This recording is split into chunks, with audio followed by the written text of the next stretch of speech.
Direct from the Broski Nation headquarters in Los Angeles, California, this is the Broski Report with your host, Brittany Broski. So cool and statuesque. Control yourself, says Georgia. Welcome to Burlesque. A little more, so little else. With a little smoke. Welcome to Burlesque. Hey guys, welcome back to the Broski Report. Not much to report. I am experiencing caffeine overdose. And I am wondering at what level is it I'm in a dreamscape? At what level, like I can't feel my hands. I feel like I've got double vision. I feel like a White Walker. I had so much damn caffeine, I turned into a White Walker. So I just really feel like the way Cillian Murphy's eyes are so icy blue in that one scene of Oppenheimer. Put it up on the screen. You know what I'm talking about. When the camera's real tight in on his face and it zooms in and and then it's the music playing in the background as he's stepping over charred bodies. That's how I feel. I had so many fucking Red Bulls. Okay. Here is something that I wanted to look up today. I want to look up, because we're sticking with the theme of my gorgeous, beautiful set decorated by me. If you can't tell, I decorated the table. And I know some of you bitches are staying in the front. I need to change the lighting and I need to move the shit up to the front, but I can't because then it would fuck up the lighting of the whole show. And fuck up the lighting of the whole show and then fuck up the lighting in the green screen. So I can't fucking do that. Just stop telling me to do that. Anyway. What we're going to do today is some more Victorian fun facts, because they were eating mummies and fucking each other, and they were 8 years old and being drunk. So I think that is cause for curiosity, ultimately. And I'm going to go ahead and dive into that. So where any normal person would start is, of course, reddit.gov. Just going to move these inches out of the way. Perfect. Okay, perfect. If y'all have any questions on this piece, just save it. Keep it to yourself. What's a weird fact you know about the Victorian era? This is r/ask Reddit. People poison themselves with green dresses, most specifically because of the dye substance, which was arsenic. We know this. Taxidermy was huge. They collected many pieces, and more notable, the works of Walter Potter, who would create taxidermy such as kittens having a tea party. Now, is this that shit where like the mice are, where he'll set them up and the mice will look like fairies and whatever? Yeah. The Curious World of Walter Potter. Now, how do we feel about taxidermy, team? Because I don't love it. Okay, hot take, I don't love taxidermy. Kind of freaks me out. Actually, really freaks me out. Why was it so, why were bitches... People love taxidermy. Like, there are those people who collect the, safari, jungle animals, taxidermy, and that shit goes for millions of dollars. Why? Why? Is it some weird conquest over nature thing? I don't know. Walter Potter, 1835 to 1918, damn, he lived a long time, was an amateur taxidermist who built tableaux that became icons of Victorian whimsy. A new book by historian of taxidermy Dr. Pat Morris and New York-based artist and curator Joanna Ebenstein seek to preserve and celebrate the now dispersed collection with new photographs of his best works. Okay, so this is a monkey riding a goat. Sure. Okay, wait. Rabbit's Village School. This is so fucking morbid, though. Like, what? Potter wanted 50 baby rabbits for the village school, but despite asking around in the local villages, he could only get the 48, of course, that are here engaged in scholastic activities. The pupils are about a month old. Did he really use baby rabbits? Like, stop. And, like, they're holding pencils. This is making me feel... Oh, they're cute. Are they real? Oh, maybe I don't like this. This is nuts. The death and burial of Cock Robin. What? Who is Cock Robin? This tableau is nearly 2 meters long and took Potter about 7 years It features 100 British birds, some crying with glass tears in their eyes. Now see, he clearly was an artist. Why did you choose dead animals as your medium? I'm afraid of you. At the end of the day, what you did here is kind of impressive, and I'm afraid. So, what the fuck? Look, they're little birds. Oh, this is making me sad. I don't like this. I don't like that. I'm not fucking with Walter Potter. I don't know what Walter Potter was doing. In 1853, the vaccination against smallpox, a deadly airborne disease, was made compulsory. If parents refused to have their babies vaccinated, they were fined. It's so interesting to think about how we handled COVID when, like, an epidemic, a pandemic is not new to the human race. You know, we're very vulnerable, weak creatures. How have people and governments handled it in the past?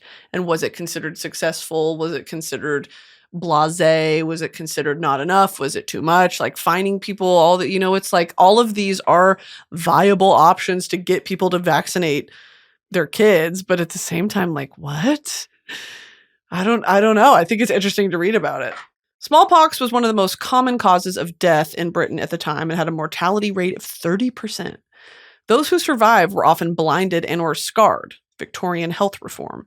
This act was a part of a series of laws that make vaccinations mandatory for the public. The 1853 Act made it compulsory for all children to be vaccinated within the first 3 months of their lives to protect them against smallpox.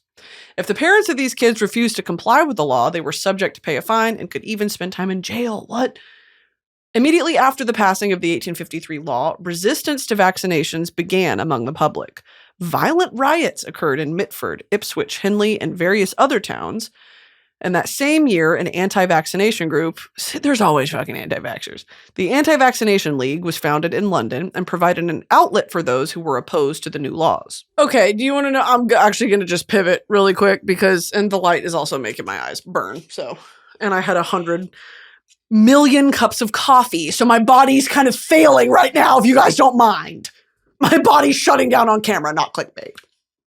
And my bangs are sliding off my fucking head.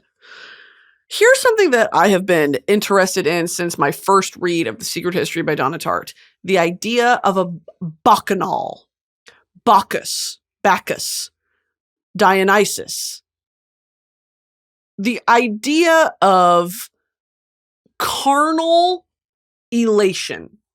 The idea of indulging one's senses to a degree that is hedonistic. The concept of a Bacchus, and I'll go ahead and define that here today, right now, or I guess a bacchanal. Bacchus is the Roman god of wine, revelry, and ecstasy, known for his association with fertility, vegetation, and the liberation of the spirit.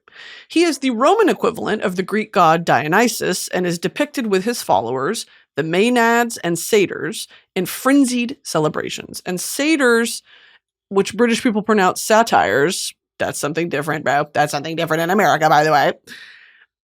These are, a satyr is the classic Mr. Tumnus, right? Is Mr. Tumnus a satyr? He's a faun, not a satyr. I'm humiliated. I'm fucking humiliated. I'm humiliated.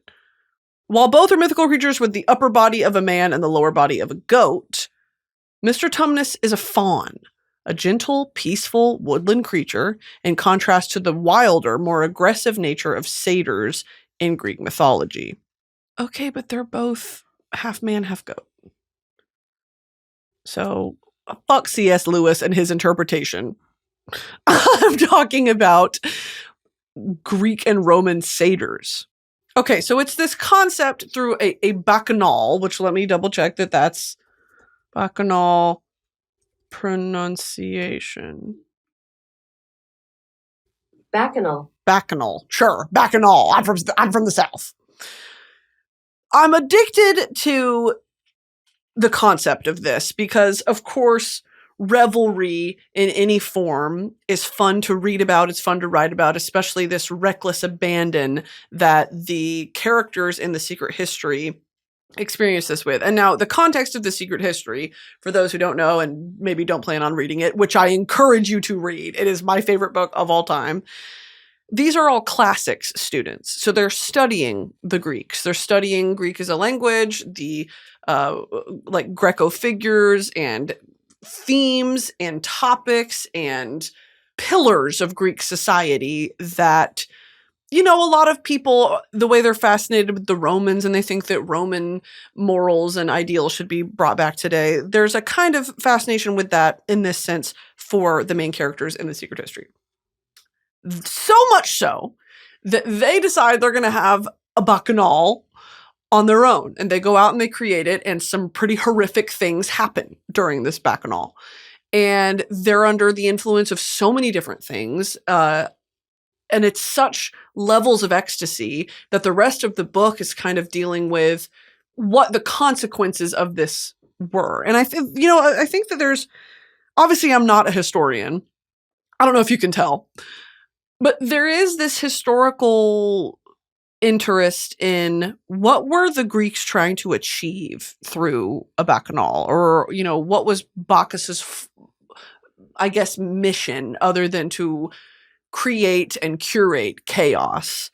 And what was I reading recently where it was like, I think it is Greek mythology. It's not heaven and hell. It's not good and evil. It's rather order and chaos. These are two opposing ideals that control a lot of the concepts and stories around Greek gods and Greek myths and Greek culture society at the time. Order versus chaos. And when you view these stories through that lens, where there is no, you know, the gods are good and humans are bad, or humans are bad and the gods, or humans are good, gods are bad. It's never that black and white. Christianity, Abrahamic religions, they really try to purify this concept of good versus evil. That doesn't exist in Greek mythology, which I find it to be so much more interesting. Okay, yes, everything in the Bible has a lesson they're trying to teach you and whatever. Sure, the point of religion is to be a moral guidepost, signpost for how you should live your life, according to what religion you subscribe to, okay? Greek myths, I think, are interesting and they're fun to learn about because what's the fucking point? What's the point? It's just, yeah, this shit happened. Wasn't that crazy? Yeah, so. And I think some people can try to find meaning or lessons to take away from some of these stories of, you know, maybe greed, like the story of Icarus and pride and whatever. Like, yes, these things are there and you can have interpretations, but this is my hot take. I think a lot of the Greek myths are just for entertainment. Especially when you think about Greek playwrights and whatever, not everything has to have a mission statement or a takeaway. Sometimes it's just entertainment for entertainment's sake. So very, very interesting in that regard. I recently learned about all of this and how the concept of a Bacchanal has influenced a lot of media and a lot of, you know, there's this, I think there exists a thin veil between ordered human society and outright chaos. Ungovernable chaos. And there are systems in place like shame and certain behavioral rewards of being and living in an organized society and, you know, holding each other accountable and things like the tragedy of the commons and whatever, where the benefits of community are so plentiful that you do want to hold yourself and your fellow community members accountable for certain things like law and order. However, every single human right under the surface has chaos brewing, and it is a concerted effort to keep that chaos at bay. So when you start reading stories, and especially Greek mythology through that lens, oh my God, that's been my fixation of the week. I'm very fascinated by this idea of order versus chaos and how thin, truly how thin the veil is between the two. Because the gap between good and evil is so vast, it's so wide. It's easier to say, this is good, that's bad. This is a good person, that's a bad person. You know, heaven and hell, the line is so stark. and I say that with an asterisk, of course, because religion is a gray area and whatever, you know what I'm trying to say. Order and chaos, very, very, very thin. It is, the flood is barely being kept at bay. So, with that being said, this episode is sponsored by Hungry Root. Shopping, planning, and cooking food really can be simple and stress-free, but for most of us, it's not. Taking all that work off my plate is why I love Hungry Root. Hungry Root takes the stress out of mealtime by filling your cart with personalized picks and planning your week of meals, getting smarter with every order. With over 15,000 recipes to choose from each week, many ready in just 15 minutes or less, and a wide grocery selection, including smoothies, sweets, kids' snacks, salad kits, ready-to-eat meals, and supplements, it's easy to find options that fit your whole family's tastes and nutrition goals. Hungry Root helps you eat well and reach your diet or health goals, whether you're gluten-free, dairy-free, high-protein, focused on gut health, or anything else. Just take a quick quiz, and their Smart Cart technology recommends groceries, recipes, and supplements tailored to your tastes and needs.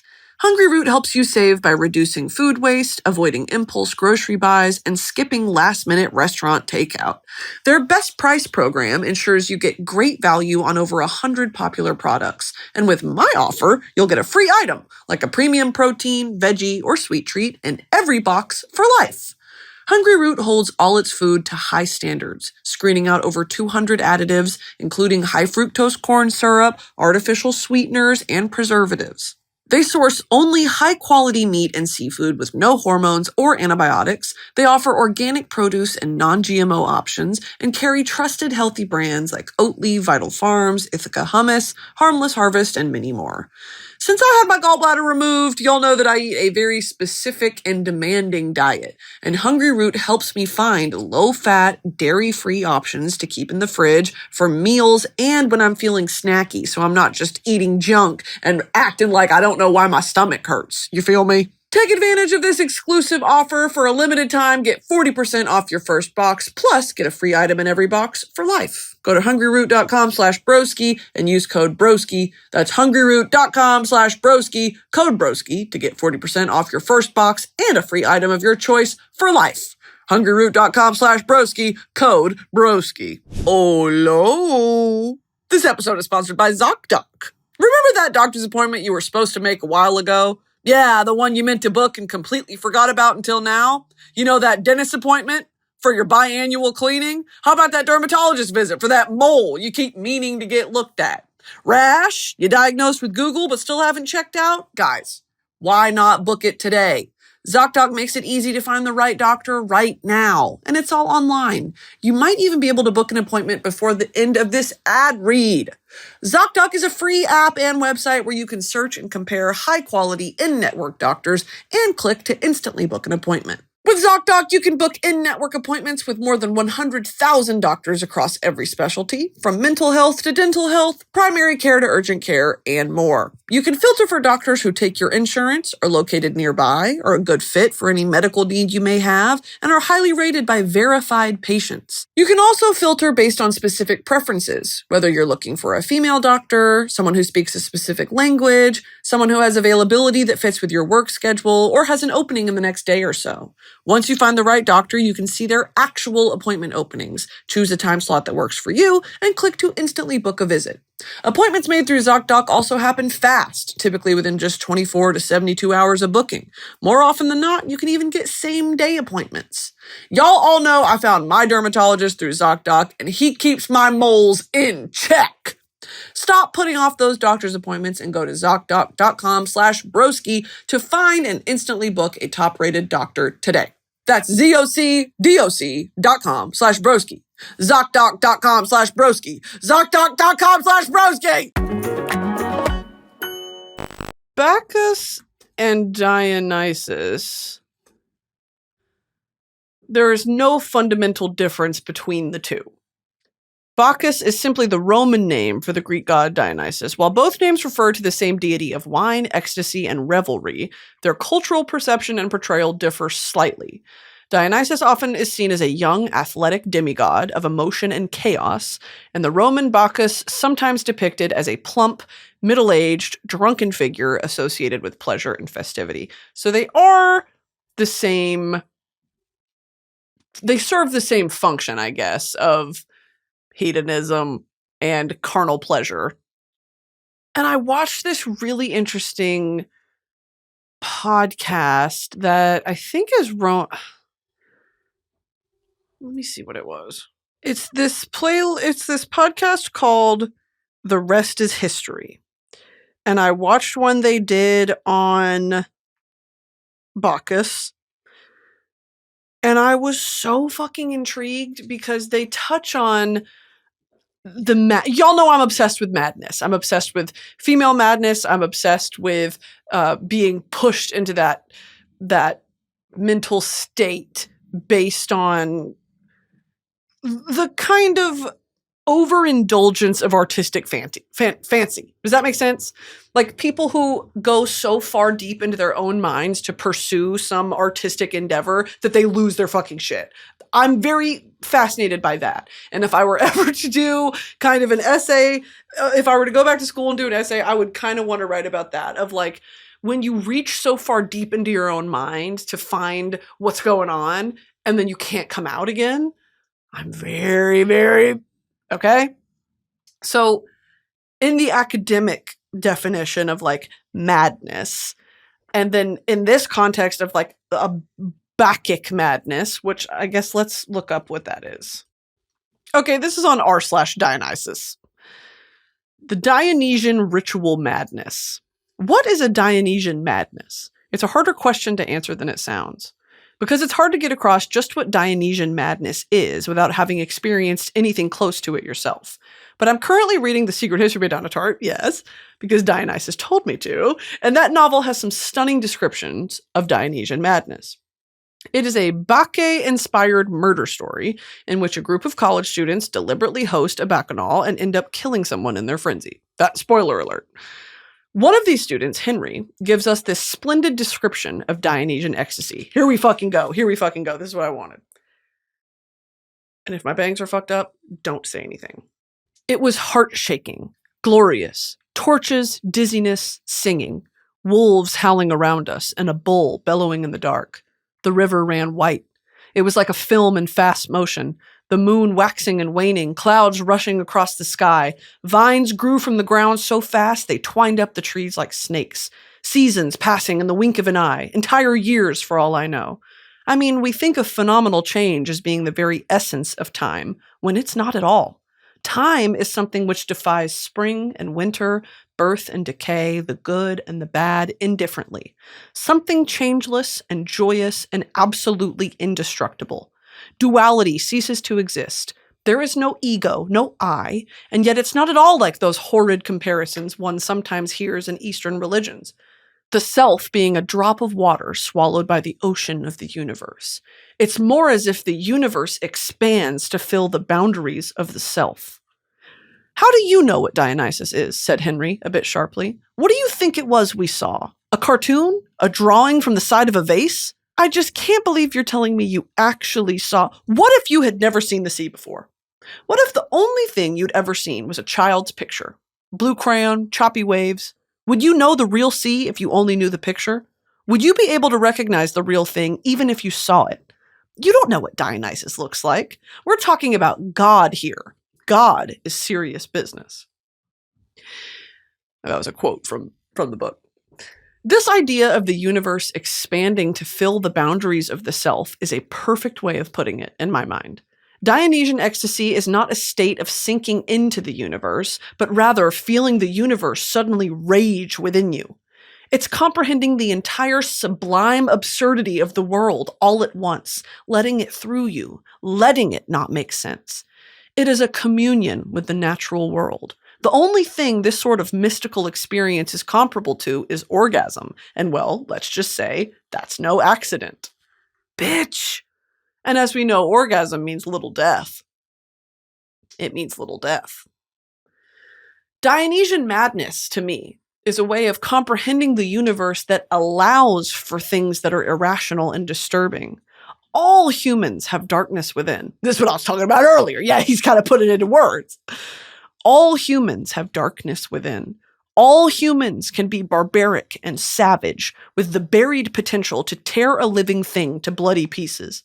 It's healthier to actually engage with that buried, panther-shaped part of our souls that thirsts for blood, and to do so in a safe environment, for example, on a theater stage. It is healthier to acknowledge that no matter how civilized we consider ourselves, the natural world cannot fully be tamed, and it is better to ride the wave of life's insanity than to try to explain, rationalize, or control every single aspect of it. Madness is what defines Dionysus as a god, more than almost anything else. Dionysus was driven mad by Hera, Zeus's wife, when he was young, and he never really recovered. Madness is Dionysus' natural state. Whether he is endearingly mad like the Hatter or violently psychotic like the Joker, Dionysus is mad. Therefore, his worshippers are mad women who follow him around the mountains, dancing and screaming and eating wild animals raw. There's multiple stories of people who are drunk or frenzied, committing horrible acts of violence in their madness. Dionysus worshippers dismember Pentheus at his command. Orpheus is killed in the same way by other Maenads, sometimes at Dionysus' behest and sometimes not. Ikarios is killed by people to whom he gave the gift of wine, because they were terrified of their mad and drunken state. And Dionysus cursed Lycurgus. Without madness, that would make him hack his own family to pieces, hallucinating that they were grapevines. I would argue that these states of madness are identical. Interesting. There is no difference between the madness of Dionysus Maenads and the madness of Lycurgus or the shepherds who killed Ikarios. The former willingly embrace the madness, while the latter are overcome by it because they don't have a proper understanding of it. Dionysus is the god of wine and therefore embodies the dual nature of wine. Wine can loosen you up, remove your inhibitions, allow you to act more like a child, or otherwise break cultural norms in a way that is mostly socially acceptable. It's a fun, liberating, temporary madness. But if you have too much, you could turn violent and, like the college students in the woods, end up doing something you really regret. It all comes down to knowing your tolerance. This is why I ironically associate Dionysus with the Greek virtue of temperance, because he allows you to playfully experience the savage and sensual without ever exceeding your limits. I guess. Through Dionysus' gift of wine, or through similar methods of ecstatic trance, dance, mask wearing, swinging, screaming, sex, Dionysians experience spiritual transcendence.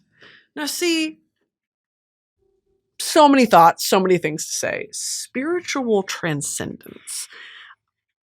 This might be kind of like outside of the throes of this conversation on like a really, I don't even know what baseline level this is, but like, what is it about humans where we're not satiated with like the physical pleasures? We will never be solely satiated by what is tangible and what is pleasurable. Like this spiritual transcendence that they're talking about, we will always yearn for that. I talked about this a few months ago when I was talking about Angels and Demons by Dan Brown, of like, I don't know what it is about humans that we cast our eyes to the heavens, open-palmed, yearning for more.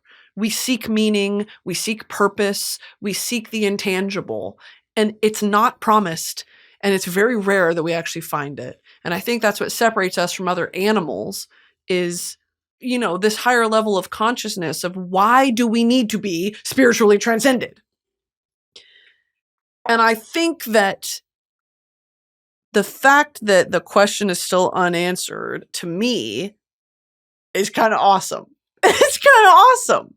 It's fun to see what a bunch of different theories are about it. Like, why do each of us, at some point in the night, at some point in all of our lives, in a moment of solitude, why do all of us feel that loneliness, that emptiness of, I am alone in the universe? You know, like, why is there that desire to connect with something that is other? Why is that there? And what is that, a defect in how humans were made? Or is that our superpower that we yearn for something beyond? Have people really made contact with the beyond? And, you know, we just call them crazy because not all of us can see it. I think about all these things, especially in the context of Greek mythology, because it's like, fuck, girl, maybe they were right. Maybe we're like, they were all fucking high on whatever they were smoking. I'm smoking on that Dionysian pack. I'm smoking on that Dionysian strand. And they're all high on red wine. It's like, yeah, but at the same time, right? What if they were cooking? What if they knew something we didn't? And we're like, these stories are crazy. And shit actually happened. What if at one point we were in touch with the gods and now we're not? What if some great sin was, and I'm not talking about fucking Christianity. I'm talking about Greek mythology, Roman mythology, which was stolen from Greek mythology. You know what I'm saying? What if there is this grand other and we were created by a bunch of different gods and they really all do serve their own purpose and we pissed them off and they're irrational and they're unfair and they're unjust? Like, what if all that's true? I don't know. It's fun to think about. We should find safe outlets for that primal energy. Dionysus advises taking your sanity off like a mask so that you don't really go crazy trying to keep it all in. Let the madness express itself healthily so that you can rest easy. Pour it into your art. Play some violent video games. Play a villainous role. Journal about it. Dance naked and howl at the moon. Look the beast in the mirror and tame it. Whoever the fuck wrote this is cooking. I interpret Pentheus's death in the Bacchae as something of a natural consequence of his refusal to accept Dionysus. Yes, it's presented as a divine smiting for his insolence.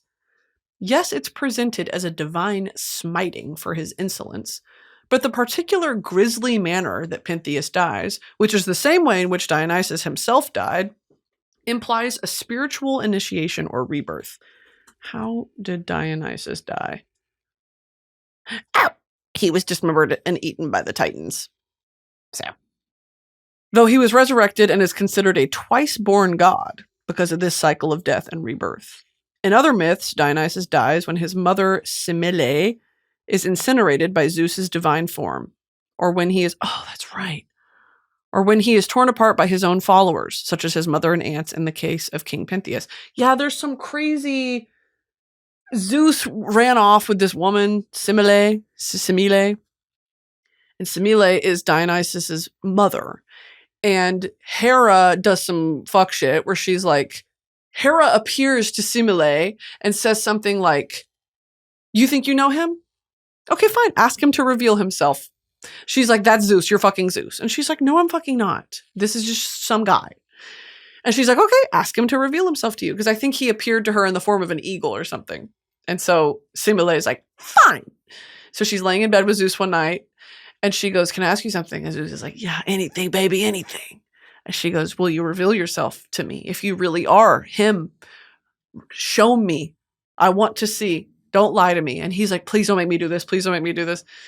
And he does it. And showing her his true self in all of its glory, it incinerates her to death. It burns her to death. And through that, I think that there's some weird connection to Dionysus. I really need to... Let's read it. Semele and Zeus. Deceived by Zeus's wife Hera, Semele demanded Zeus appear to her in his true divine form. Zeus did so, but his appearance as a thunderbolt incinerated her, killing her. Zeus saved their unborn child. That's right, because she was pregnant. Sewing the fetus into his thigh until birth, giving rise to the name Dionysus, meaning twice born. In later versions of the myth, Semele is resurrected and becomes a goddess called Theon, joining her son on Mount Olympus. Very tea.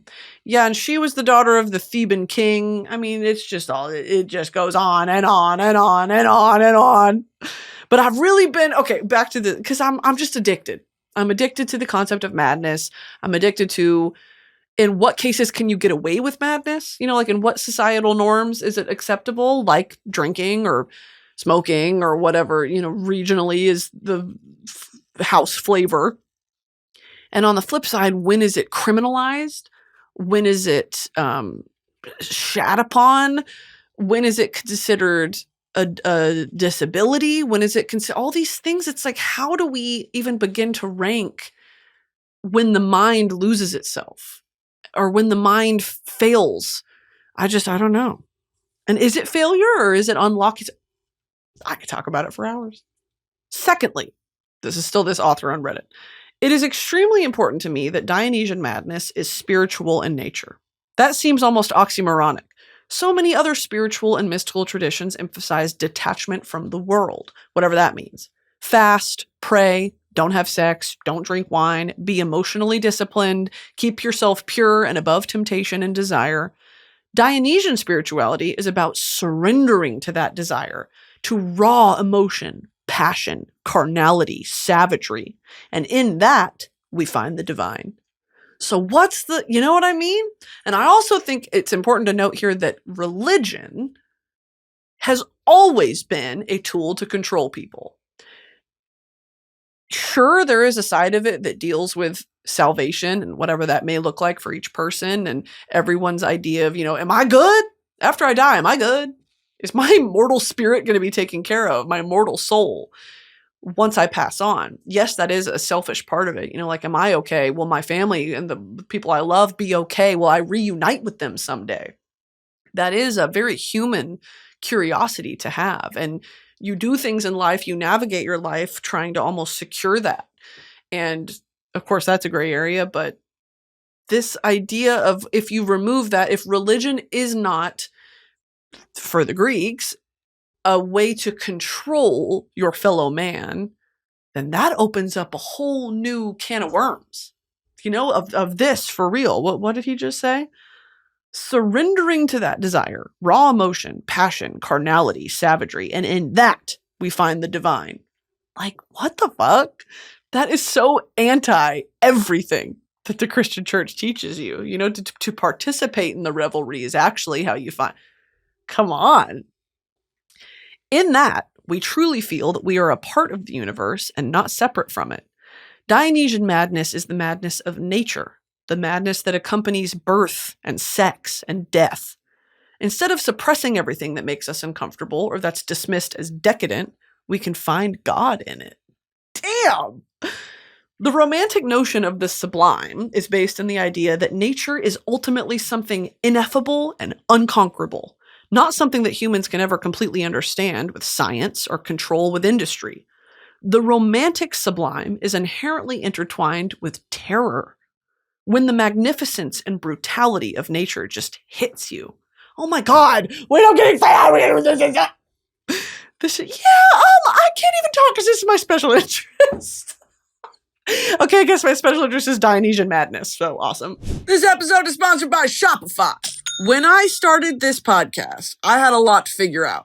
Structure, setup, filming schedule, logos, set design. It was definitely overwhelming, and every day seemed to introduce a new decision that needed an answer.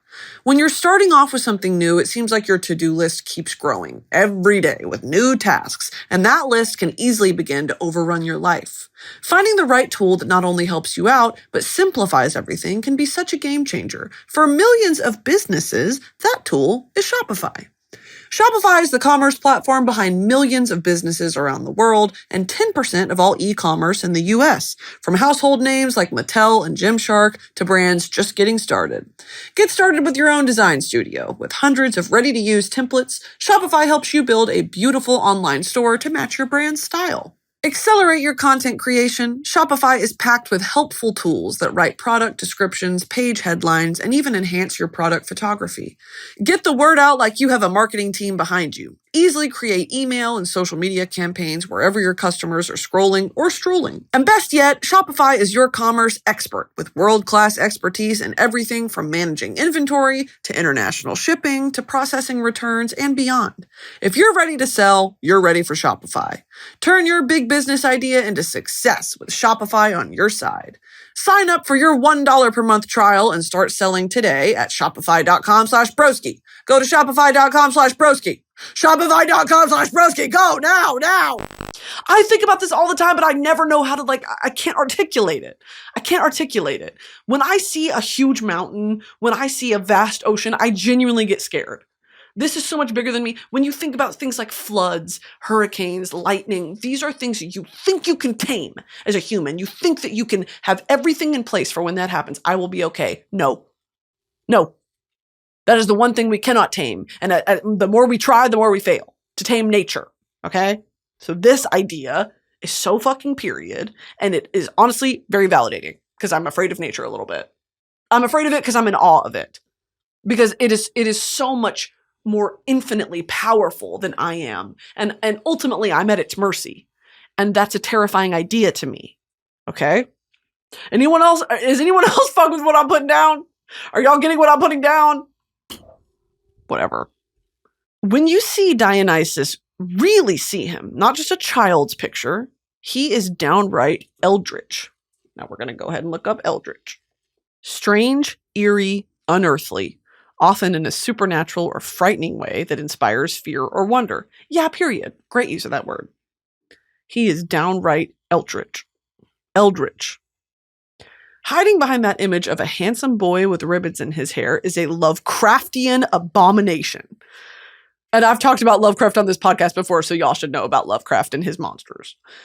Dionysus may even appear in Lovecraft's universe as the lesser-known entity called Gloon. Called Goon? He was the Gooner in the Lovecraft cinematic universe. What the fuck? 6'7".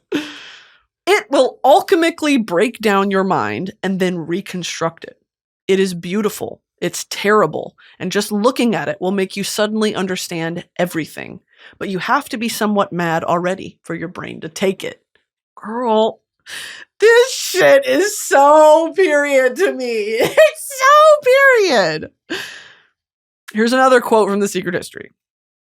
If we are strong enough in our souls, we can rip away the veil and look that naked, terrible beauty right in the face. Let God consume us, devour us, unstring our bones, then spit us out, reborn. That, to me, is the terrible seduction of the Dionysiac ritual. Hard for us to imagine that fire of pure being. So this is why Dionysian madness is truly spiritual and transcendent. It's comprehending life and death on a cosmic and a personal scale. It's recognizing that even things that are considered base have their place in the workings of the universe, and indeed are often integral to the workings of the universe. There is spirituality and beauty in the darkness, blood, sex, death. Carl Carigny describes it as a state in which man's vital powers are enhanced to the utmost, in which consciousness and the unconscious merge as in a breakthrough. But here's the moral dilemma, okay? You do all this, you push the human psyche into a place that every culture around the world says, don't go there. You know, don't succumb to those impulses. It's the worst of us. You push it there, you push it there. What's to be said about what comes after? What's to be said about that reckless abandon? Like, that's not sustainable, and it's not something, you know, in a very realistic conversation to be celebrated. It's not something to be celebrated, that's a part of human nature. And I also don't think it should be encouraged. But if you're talking about not salvation, but if you're talking about a spiritual transcendence like we are, if we're talking about bliss, and some might say the point of life is joy, the point of life is pleasure, then this conversation is relevant. Are y'all still rocking with me? Have I lost anyone? Who clicked off? I know you clicked off. God saw you scroll.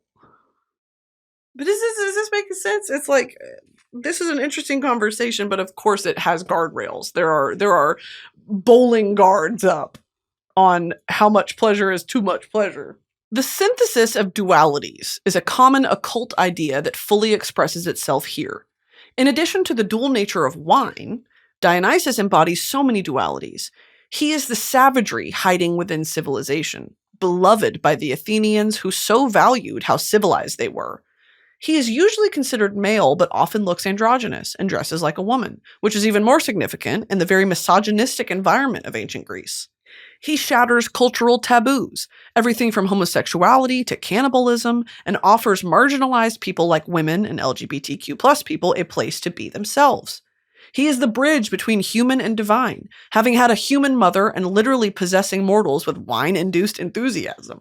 He is an Olympian that lives among mortals and wanders the earth. He can also travel to the underworld to lead back the shades of the dead.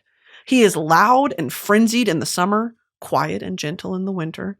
He is unusually carnal for a god and known for being hedonistic, but it is through that sensual debauchery that Dionysians find enlightenment. It is through Dionysian madness that we mortals can become temporarily divine. And I say that with an asterisk. I read that from this author with an asterisk. Asterisk. This further connects Dionysus with the idea of temperance, which, in a tarot deck, represents the alchemical synthesis of opposites. To a god, these mutually exclusive things can coexist as one at the same time. You'd have to be mad in order to see the same thing as simultaneously black and white from every dimension. I think that it's safe to say that if you can look a god in the face without losing your mind utterly or contain it within your very soul, you're not all there mentally. And now this is a quote from Lewis Carroll. We're all mad here. I'm mad. You're mad. How do you know I'm mad? Said Alice. You must be, said the cat, or you wouldn't have come here. Okay, now here's another thing. In this vein, I'm going to read Alice in Wonderland, and we'll come back next week. By the way, should I dye my hair black? Everyone say yes. Everyone say yes. I'm going to read Alice's Adventures in Wonderland because I'm going to do some research on it beforehand. By the way, I'm pre-recording these episodes, so just know that. And I'm still reading Babel. I'm halfway through Babel. It's so good. Babel might be my new favorite book. R.F. Kuang is if I could do a whole fucking separate episode on R.F. Kuang. She might be my favorite author of all time. I love Donna Tartt, but R.F. Kuang, she feels a bit more accessible. Donna Tartt, there's kind of this wall between maybe the average reader and Donna Tartt. R.F. Kuang is so deeply intelligent. She tackles subjects and themes and topics that are very topical in such a strategic and fun way. And by fun, I mean embedded within a narrative that hooks you and it also teaches you. And I think those are the best types of books. I mean, a book like Babel is tackling things like empire and colonialism, racism, destruction of language, preserving language. And forever, everyone who recommended Babel to me, thank you. Thank you, and I'm sorry it took me so long. R.F. Kuang, the interviews she gives, I am in awe of her. Like, I truly am such a fan. I am such a fan of hers. And right after this, I'm going to do Alice in Wonderland. That's separate. But I'm going to read Poppy War. I've had the Poppy War on my shelf for forever. I'm going to jump into that. She has so many good ones. I'm just such a fan. I mean, I've heard of her, but I've kind of been more in this like romantasy. And now I'm moving into this holy shit. It's so well done. And I love Robin as a main character. Oh my God, I love Robin. And what I really find interesting about Babel is with any story of empire or of the oppressor or of the systems that be, where Robin finds himself is functioning as a cog where he is benefiting from a system that ultimately is against his entire existence.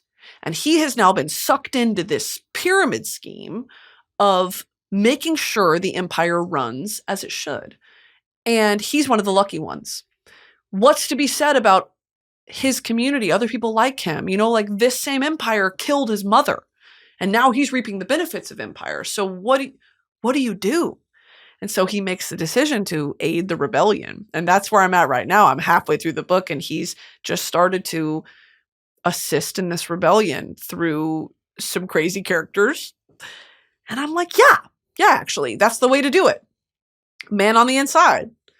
And I honestly, I don't know how it ends. I haven't seen any spoilers. I don't really know how it is. I'm very excited. So I'll keep you guys updated on what I think about the end. But my God, I truly cannot overstate. Like, I am blown away by her writing and the research. And she does this disclaimer at the beginning of Babel where she says, this is about as damn accurate to Oxford in the 1830s as I could get it. So you bitches shut the fuck up. Because this is also, there's a magic system in this book, okay? So yes, she made it historically accurate as she could have, but ultimately Oxford in this story is the safe harbor. It safe keeps the magic that keeps the British Empire running, okay? So cut her some slack. There is a map of the campus and the whatever. It's very well researched. It's very well written. I love her. I freaking love her. If I ever met R.F. Kuang, I'd freak the fuck out. That's my girl. So, anyway, yeah, I want to read Alice in Wonderland, and I'm going to do some preliminary. I might read some books related to Alice in Wonderland. I mean, about like Lewis Carroll. Yeah, about Lewis Carroll's, who he was, and kind of what some of his influences were, because I think that I'm one of those people that the more you know about an author, the better. I want to know where these ideas came from. I want to know maybe, because if you're ever going to deep dive into an author's works, which some people, you know, like a David Lynch, it's like don't worry about me. Take the art for what it is. Like, don't ask me questions about it. Don't ask me what I think it means. Don't ask whatever. The art is for you. Cillian Murphy says that thing of like the film's not done until the audience sees it. Then it's completed. Because that's who it's for. That's what it's for. So I'm intrigued by this idea of, if I read some ancillary content about Lewis Carroll, or, you know, about his relationship with maybe religion, or about the surreal, or about the other, paranormal, whatever, will that affect how I can enjoy or better understand Alice and her adventures in Wonderland, Alice through the looking glass? So I'm very excited. Okay, you guys, song of the week. I'm back on my Fontaine shit. I never left. Okay, I'm doing Death Kink by Fontaines D.C. I'm doing Is It Too Real For Ya? I'm doing Sha Sha Sha. I'm doing Dublin and the Rain Is Mine. Can't get over it. And they just continue to get bigger. And again, I'm just going to say it because I mean it. Grian Chatton, don't bring him around me. Don't bring Grian Chatton around me, because I'm definitely going to get a tattoo from one of his lyrics of Grian Chatton, but just stay the fuck back. All right. I love you guys. Go to broski.shop for merch if you want it. We've got some exciting stuff coming later this year, and we've got some exciting royal courts coming up. And that's pretty much it. So thanks for listening to me talk. This was definitely a self-indulgent episode. This is something that I love to talk about. If I lost some of you guys and you stayed to the end anyway, thank you so much. I appreciate you. And I hope you learned something. And I hope that, because again, this is not a podcast where you should take what I'm saying at its face value. Go, if you're interested, research it on your own. I am not a historian. Don't use me as a fucking, don't do that shit. Don't quote me. Don't use me as a source. But you can use me as a trampoline to go and do your own personal research on any of this shit that interests you, because I'm very interested in Bacchus, ultimately. Okay, y'all. Love you. Be good. Bye.